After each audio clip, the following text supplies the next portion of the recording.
मित्रों, हम सबके जीवन में परेशानियों और मुश्किल हालातों से कभी न कभी सामना होता ही रहता है। कभी कभी इन समस्याओं से हम इतने परेशान हो जाते हैं कि सोचने लगते हैं कि मेरे जीवन की ये समस्याएं कब खत्म होंगी। मैं ऐसा क्या करूं कि मेरी सारी समस्याएं एक झटके में खत्म हो जाए। यदि आप भी ये जानने की इच्छा रखते हैं तो आपको भोला नाम के इस व्यक्ति की कहानी जरूर सुननी चाहिए। बहुत समय पहले की बात है। किसी नगर में एक भोला नाम का व्यक्ति रहता था। भोला दिन भर खेतों में काम करता और खेत में उगाए अन्न से ही उसके परिवार का गुजारा चलता था। भोला ने बचपन से ही गरीबी का सामना किया था, क्योंकि उसके माता पिता बेहद ही गरीब थे। समय बीतता गया और भोला के बच्चे बड़े हो गए। अब वे स्कूल जाने लगे। उनकी फीस का खर्चा और ऊपर से महंगाई। भोला अक्सर सोचता कि जीवन कितना कठिन है। एक समस्या खत्म नहीं होती और दूसरी शुरू हो जाती है। मेरा तो पूरा जीवन इन समस्याओं को हल करने में ही निकलता जा रहा है। इन्हीं बातों को सोचकर भोला बहुत परेशान रहने लगा था। कुछ दिनों के बाद किसी ने भोला को बताया कि बगल वाले गांव में एक सन्यासी महात्मा आए हुए हैं और वो सबकी परेशानियों का तुरंत ही निवारण कर दे रहे हैं। तुम भी उन महात्मा के पास जाओ, वो जरूर तुम्हारी भी मुश्किलों का कोई न कोई हल जरूर बता देंगे।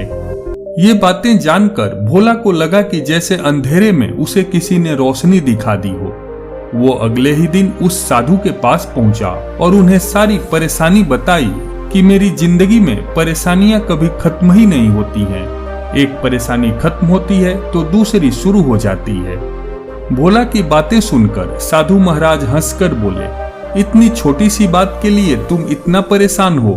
मेरे साथ चलो, मैं तुम्हारी परेशानी का हल बताता हूँ। साधु भोला को लेकर एक नदी के किनारे पहुंचे और बोले, मैं नदी के दूसरी पार जाकर तुम्हारी परेशानियों का हल बताऊंगा और ये भी बताऊंगा कि तुम्हारी मुश्किलें कब खत्म होंगी।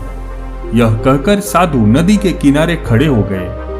नदी के किनारे खड़े खड़े जब बहुत देर हो गई तो भोला बड़ा आश्चर्यचकित होकर बोला, महाराज, हमें तो नदी पार करनी है, तो हम इतनी देर से किनारे पर क्यों खड़े हैं? साधु महाराज बोले, बेटा, मैं इस नदी के पानी के सूखने का इंतजार कर रहा हूँ। जब ये सूख जाएगा फिर आराम से हम लोग नदी पार कर लेंगे। भोला को साधु की बातें मूर्खतापूर्ण लगी और वो बोला, महाराज, ये नदी पानी से लबालब भरी हुई है। इतनी जल्दी इसका पानी कैसे सूख सकता है? आप कैसी मूर्खतापूर्ण बातें कर रहे हैं? साधु हंसकर बोले, बेटा, यही तो मैं तुमको समझाना चाह रहा हूँ। ये जीवन भी एक नदी है और समस्याएं पानी की तरह हैं। जब तुमको पता है कि नदी का पानी नहीं सूखेगा तो तुमको खुद प्रयास करके ही नदी को पार करना होगा। वैसे ही जीवन में समस्याएं तो चलती रहेंगी। जब तक जिंदा रहोगे परेशानियां तुमको कभी नहीं छोड़ेंगी। तुमको अपने प्रयासों से इन परेशानियों से पार पाना होगा। अगर किनारे बैठकर नदी का पानी सूखने का इंतजार करोगे तो जीवन भर कुछ नहीं पा सकोगे। पानी तो बहता रहेगा, समस्याएं तो आती रहेंगी, लेकिन तुमको नदी की धार को चीरते हुए आगे जाना होगा। हर समस्या को धराशायी करना होगा, तभी जीवन में आगे बढ़ सकोगे।